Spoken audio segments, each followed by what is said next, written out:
Vera, m'agradaria comprar-me el que me'n vaig dur l'altra setmana. Sí, ese que és, carinyo. Vols deixar de provar? Exactament, ese que és que le van dur l'altre dia. Ho provarem, però un trosset petit, Sí? T'agrada? boníssim. Si per una cosa es caracteritzen els mercats, és per la proximitat amb els comerciants, per la comunicació constant. És aquí on el mercat de l'Olivar de Palma vol anar més enllà, amb unes xarxes socials molt actives.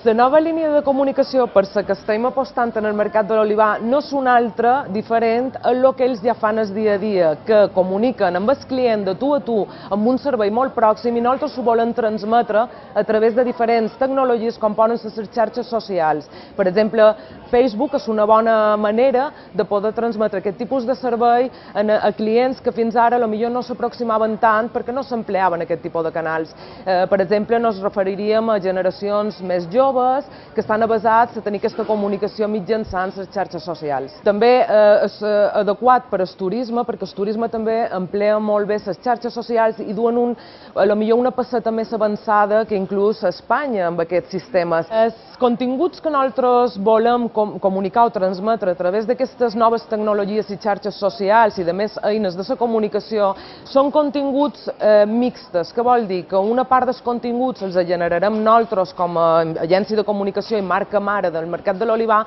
però una altra gran part dels continguts dependrà dels propis comerciants que ens facin arribar al seu dia a dia, les seves vivències, les seves anècdotes, experiències, el seu producte. Nosaltres no tenim una eina màgica, nosaltres l'únic que volem és traslladar el mateix tipus de servei i d'atenció al públic que donen ells cada dia des de fa moltíssims anys, ho volem traslladar a les nostres xarxes socials i als nostres mitjans de comunicació perquè sigui un altre canal per comunicar el mateix que es fan cada dia. Els mercats afegeixen nous atractius a la seva oferta. En tot cas, hi ha senyes d'identitat, com la qualitat, la proximitat o la varietat, que van molt més enllà de les tendències.